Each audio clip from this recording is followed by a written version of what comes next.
নবীজি একটা হাদিসে বলেছেন যে দুটো তরল পদার্থ মানে দুটো তরল পদার্থ আছে, এই দুটো যার সৌভাগ্য নসিব হয়েছে ইনশাআল্লাহ সে জাহান্নামে যাবে না ইনশাআল্লাহ। আরেকটা হচ্ছে দুটো দাগ যার শরীরে আছে সেও ইনশাআল্লাহ তাআলা জাহান্নামে যাবে না। এক নাম্বার দুটো তরল কি? একটা হচ্ছে গায়ের রক্ত। যে ব্যক্তি আল্লাহ পাকের দ্বীনের জন্য রক্ত দিয়েছে, আল্লাহ পাকের দ্বীনের জন্য, দুনিয়ার জন্য না, আল্লাহর দ্বীন প্রতিষ্ঠার জন্য যে সংগ্রাম করেছে, রক্ত ঝরেছে, এই যে রক্তের ফোঁটা মাটিতে পড়ার আগেই তার সমস্ত গুনাহ মাফ করে দেওয়া। যেমন উহুদের যুদ্ধে সাহাবীরা যুদ্ধ করেছেন না, বদরের যুদ্ধে সাহাবীরা যুদ্ধ করেছেন না, তাদের রক্তের ফোঁটা মাটিতে পড়ার আগেই সমস্ত গুনাহ আল্লাহ মাফ করে দিয়েছে। আরেকটা তরল পদার্থ হচ্ছে অশ্রু, চোখের পানি। এই চোখের পানি যে ব্যক্তি আল্লাহকে স্মরণ করে গোপনে, নীরবে, নিভৃতে আল্লাহকে স্মরণ করে কান্নাকাটি করে চোখ দিয়ে পানি ঝরাতে পেরেছে, ইনশাআল্লাহ ওই চোখ জাহান্নামের আগুন দেখবে না। খুশি হন নাই? এখন যুব সমাজ কি আল্লাহর জন্য কাঁদে না গার্লফ্রেন্ডের জন্য কাঁদে? হ্যাঁ, গার্লফ্রেন্ডের জন্যই কাঁদে। এখন যুব সমাজ গার্লফ্রেন্ডের স্মরণে কাঁদে, আল্লাহর স্মরণে খুব কমই কাঁদে। আর সেই গার্লফ্রেন্ড তো আপনার সাথে কবরে যাবে নাকি? যাবে? শোনেন, আপনারা সবাই ইয়াং, একটা অভিজ্ঞতা শেয়ার করি। অভিজ্ঞতা, ফিলোসফি যেটাই বলেন, যে আমরা অল্প বয়সে শিখেছি, আল্লাহ শিখিয়েছেন আলহামদুলিল্লাহ। দুনিয়াটা হচ্ছে একটা অনিশ্চিত জায়গা। এক নম্বর কথা হচ্ছে দুনিয়া একটা কি? অনিশ্চিত জায়গা। এখানে কোনো কিছু নিশ্চিত না এবং কোনো কিছু স্থায়ীও না। এখানকার সুখও স্থায়ী না, এখানকার দুঃখও স্থায়ী না। এখানে আপনি সুখে আছেন, এই সুখ চিরদিন থাকবে না, মাথায় নিয়ে নেবেন। এখন খুব সুখে আছি আলহামদুলিল্লাহ, কিন্তু এই সুখ কিন্তু চিরস্থায়ী হবে না, মাথায় নিতে হবে। এখন খুব কষ্টে আছেন, এই কষ্টও চিরস্থায়ী হবে না, সুখ আসবে পরে। এখন সুস্থ আছেন, এই সুস্থতা চিরস্থায়ী হবে না, অসুস্থ হবেন। আবার অসুস্থ আছেন, এই অসুস্থতা চিরস্থায়ী হবে না, আবার আপনি সুস্থ হবেন ইনশাআল্লাহ। মানে দুনিয়াতে কোনো কিছুই চিরস্থায়ী না। কারণ কি? কারণ দুনিয়াটাই তো চিরস্থায়ী না। মানে এই দুনিয়াটাই তো চিরস্থায়ী না, এই কারণে দুনিয়ার কোনো কিছুই কি না, চিরস্থায়ী না, সব টেম্পোরারি। এটা হচ্ছে দুনিয়ার বাস্তবতা, হাকিকত। কোনটা স্থায়ী? ওয়াল আখিরাতু খায়রু ওয়া আবকা। আখিরাত হচ্ছে চিরস্থায়ী এবং উত্তম, এটা স্থায়ী। এখানে যে খারাপ আমল নিয়ে যাবে, অনন্তকাল ওই খারাপ আমলের ফল তাকে ভোগ করতে হবে। ওখানে যে সৎ আমল নিয়ে যাবে, ঈমান নিয়ে যাবে, অনন্তকাল সে সুখ এবং স্বাচ্ছন্দ্যে থাকবে ইনশাআল্লাহ। এই কথাটা কখনো ভুলে যাওয়া যাবে না। দুনিয়া একটা ক্ষণস্থায়ী জায়গা, টেম্পোরারি জায়গা, এখানকার কোনো কিছুই স্থায়ী না। এক। দুই, এই দুনিয়ার জীবনটা জেলখানা। এটা কি? এটা আমার কথা না, নবী সাল্লাল্লাহু আলাইহি ওয়াসাল্লাম বলেছেন, আদ-দুনিয়া সিজনুল লিল মুমিন। দুনিয়া হচ্ছে মুমিনদের জন্য কারাগার। কারাগার চেনেন? জেলখানা চেনেন? জেলখানার ভিতরে যখন আসামিদেরকে ঢোকানো হয়, জেলখানার ভিতরে যখন আসামিদেরকে ঢোকানো হয়, তখন কি তাদের ইচ্ছার কোনো স্বাধীনতা থাকে? সে কি চাইলেই বের হতে পারবে? ওখানে বসে যা ইচ্ছা তাই করতে পারবে? পারবে না। আল্লাহর নবী বলছেন, এই দুনিয়ার জীবনটা তোমাদের সবার জন্য হচ্ছে জেলখানা। আমরা মানে মুমিনদের জন্য। আর যারা কাফের, আল কাফেরদের জন্য আর দুনিয়া সিজনুল লিল মুমিন ওয়াল জান্নাতু লিল কাফির। কাফেরদের জন্য দুনিয়া হচ্ছে জান্নাত। জান্নাত মানে যেখানে যা ইচ্ছা তাই করা যায়, তাই না? জান্নাতে আমরা যা ইচ্ছা তাই করতে পারবো ইনশাআল্লাহ। এখানে কোনো রকমের বাধা ধরা নিয়ম থাকবে না। সবাই আমরা আল্লাহর দিদার লাভ করবো ইনশাআল্লাহ, আল্লাহর নিয়ামত ভোগ করব। আপনি যা চান তাই দিবে, দেওয়া হবে ইনশাআল্লাহ। এই হলো জান্নাত। তো এই দুনিয়ার জীবনটা মুমিনদের জন্য কারাগার আর কাফেরদের জন্য জান্নাত। তাহলে বুঝলাম দুনিয়া ক্ষণস্থায়ী, এটা স্থায়ী না। এটাও বুঝলাম দুনিয়ার জীবনটা কারাগারের জীবন, যেখানে আমরা নিজের মন গড়া আমল করতে পারবো না, নিজের ইচ্ছার কোনো স্বাধীনতা নাই এখানে। আমার দুনিয়াতে আমাদের ইচ্ছার কোনো স্বাধীনতা নাই, আল্লাহ পাকের ইচ্ছার অধীনে আমরা পরাধীন।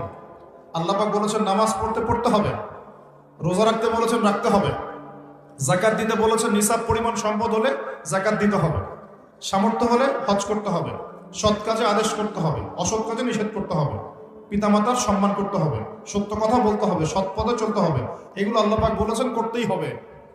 আল্লাহ বলেছেন এখানে শিরক করতে পারবে না, বেদাতি আমল করতে পারবে না, এখানে হারাম খেতে পারবে না, জেনা করতে পারবে না, মাদক খেতে পারবে না, হ্যাঁ, অন্যের সম্পদ নষ্ট করতে পারবে না, অন্যের নামে গীবত তহমত অপবাদ দিতে পারবে না, অন্যের হক নষ্ট করবে না, ঠিক আছে? সন্তানদেরকে তোমরা খাদ্যের ভয়ে হত্যা করবে না, পিতামাতাকে অসম্মান করবে না, ইত্যাদি যত নিষেধ আল্লাহ পাক করেছেন, এই নিষেধগুলো মেনে চলতে হবে। এটা কারাগারের জীবন। কারাগারে বসে আমরা এখন কি করছি জানেন? হাকিকত হচ্ছে কারাগারের জীবনে বসে যে জীবনটা একে ক্ষণস্থায়ী, দ্বিতীয়ত হচ্ছে অনিশ্চিত, মানে কার কতদিন সময় বাকি আছে কেউ জানে না। জানে? অনিশ্চয়তার দুনিয়ার জীবনে, কারাগারের দুনিয়ার জীবনে বসে আপনি পাবজি খেলছেন। এখন এই অনিশ্চিত কারাগারের জীবনে বসে আপনি মেয়ের সাথে এখন এই যে গার্লফ্রেন্ড বয়ফ্রেন্ড ফ্রি মিক্সিং অ্যাফেয়ারে লিপ্ত আছেন। অনিশ্চয়তার জগৎ, ক্ষণস্থায়ী জগৎ, এবং কারাগারে বসে আপনি মন করা যা আমল তাই করছেন। কারাগারের জীবনে বসে আপনি সুদ খাচ্ছেন, অথচ আপনি কারাগারে আছেন। কারাগারে বসে কেউ কেউ মাদকদ্রব্য সেবন করছে, কারাগারে বসে বসে। কারাগারের জীবনে বসে কেউ অন্যের নামে গীবত তহমত করছে, অন্যের পিছনে পড়ে আছে, নিজের কবরের কোনো ফিকির নাই। কারাগারে বসে মানুষ নামাজ পড়ছে না। আল্লাহর কারাগারে থেকে মানুষ আল্লাহর বিধান পালন করছে না। আল্লাহ পাকের কারাগারের মধ্যে থেকে মানুষ আল্লাহ দ্রোহিতা করছে, কেউ কেউ আল্লাহকে স্বীকারই করছে না। এমন হচ্ছে না? এটা দুনিয়া। আপনাদেরকে বোঝাতে চাই, বয়স আপনাদের কম যেহেতু, যে এই দুনিয়ার জীবনটা প্রথমত ক্ষণস্থায়ী, দ্বিতীয়ত অনিশ্চিত, তৃতীয়ত এই দুনিয়াটা হচ্ছে কারাগার। এটা কি? কারাগার। এখানে ইচ্ছার স্বাধীনতা নাই। চতুর্থত হচ্ছে এই দুনিয়ার একজন মালিক আছে। কে আছে? একজন মালিক আছে। এই মালিকের দাসত্ব করতে পারলে আপনি এই দুনিয়াতেও সুখী হবেন, পরকালেও সুখী হবেন ইনশাআল্লাহ। এখন এই দাসত্ব করার আগে আগে ভালো করে মাথায় ইনস্টল করবেন যে ইহকাল পরকালে আল্লাহ রব্বুল আলামিন ছাড়া, ইহকাল এবং পরকালে আল্লাহ পাক ছাড়া সত্যিকার অর্থে আপনাকে কেউ ভালোবাসে না। এটা মাথায় নেবেন। সত্যিকার অর্থে। কেন? পিতামাতা কি আমাদেরকে ভালোবাসে না? বাসে। বাসে কিনা? বাসে। কিন্তু এই ভালোবাসা আল্লাহর ভালোবাসার মতো নয়, এটা অন্য বিষয়। এটা হচ্ছে সন্তানের প্রতি পিতামাতার মহব্বত, মাওয়াদ্দাতা, রহমা, দয়া, মমতা, অন্য জিনিস। আল্লাহ রাব্বুল আলামিন আপনাকে আমাকে যেভাবে ভালোবাসেন, এটা যদি আমরা আসলে ব্যাখ্যা করতে পারতাম তাহলে বুঝতে পারতেন। আসলে এটা ব্যাখ্যা করার মতো জ্ঞান আল্লাহ আমাদেরকে দেন নাই। যখন আমরা বীর্য ছিলাম, বীর্য, বীর্য বোঝেন? অবশ্যই বোঝেন। এই জেনারেশন তো পর্নোগ্রাফিতে আসক্ত। আর পর্নোগ্রাফিতে আসক্ত জেনারেশন গোপন পাপ বেশি করে বাথরুমের মধ্যে। হ্যাঁ, পর্নোগ্রাফিতে আসক্ত জেনারেশন গোপন পাপ বেশি করে টয়লেটে গিয়ে। এটা এই যুগ চলছে এখন। আর এটা নিয়ে আমি আলাদা লেকচার দিয়েছি, নীল দর্পণ, অনলাইনে আছে। এই জেনারেশনটাই পর্নোগ্রাফিতে আসক্ত। অনেকেই, বেশিরভাগই। এমন মানুষ খুব কম পাওয়া যাবে যার ফোনের মধ্যে এইসব পর্ন ভিডিও নাই, বা যে দেখেনি কোনোদিন। হয়তো একটা মানুষও খুঁজে পাওয়া যাবে কিনা সন্দেহ আছে যে কখনো এটা দেখে নাই। তো এর ফলশ্রুতিতে গোপন পাপ বেড়েছে। আমরা এক সময় বীর্য ছিলাম। কি ছিলাম? শুক্রাণু এবং ডিম্বাণু মিলিত হয়ে জাইগোট গঠিত হয়। জাইগোট। ওই সময় আমাদের মধ্যে কোনো রূহ বা প্রাণ ছিল না। আল্লাহ পাক তখন আমাকে দেখেছেন। দেখেন নাই? আল্লাহ পাক তখন আপনাকে ভালোবেসেছেন, আপনার সাথে ছিলেন।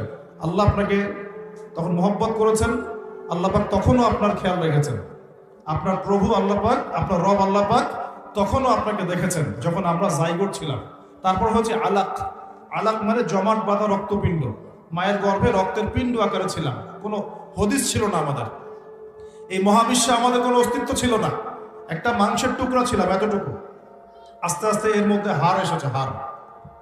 যখন 4 মাস 10 দিন বয়স হয়েছে, তখন আল্লাহ রাব্বুল আলামিন তার নিজ অনুগ্রহে আপনার আমার রূহটাকে পাঠিয়ে দিয়েছেন ফেরেশতার মাধ্যমে।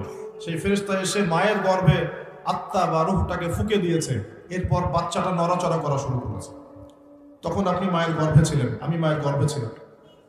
আমরা আমাদের অস্তিত্ব জানতাম না। আল্লাহ পাক আমাদেরকে লালন পালন করেছে। তখনও আল্লাহ পাক আমাকে ভালোবেসেছেন। তখনও আল্লাহ আমার সাথে ছিলেন যখন আমার কোনো অস্তিত্ব ছিল না। এরপর আস্তে আস্তে আপনি বড় হয়েছেন। মায়ের গর্ভে আমরা কি করেছি আমরা জানি না, আমাদের মনে নাই। আমরা লাথি দিয়েছি, ছোটাছুটি করেছি, পানির মধ্যে ছিলাম, তখন খেতে পারতাম না। মা যা খেত তাই খেতাম। আমরা নিজেদের ভরণ পোষণ দেখাশোনা করার মতো স্বাবলম্বী ছিলাম না। তখন আল্লাহ পাক আপনাকে দেখেছেন। আল্লাহ আপনাকে দেখেছেন। এরপরে আপনি অনেক কষ্ট করে, আমরা অনেক কষ্ট করে মায়ের গর্ভ থেকে পৃথিবীতে এসেছি। আসার পরেই শয়তান আমাদের কলিজার মধ্যে খোঁচা দিয়েছিল। যখন খোঁচা দিয়েছিল তখন আমরা চিৎকার করে কান্না করে উঠেছিলাম। ঠিক তখনই আমাদের কানের মধ্যে আমাদের পিতারা আজান দিয়েছিল, আল্লাহু আকবার, আল্লাহু আকবার, আশহাদু আল্লা ইলাহা ইল্লাল্লাহ, আশহাদু আন্না মুহাম্মাদার রাসূলুল্লাহ, হাইয়া আলাস সালাহ, হাইয়া আলাল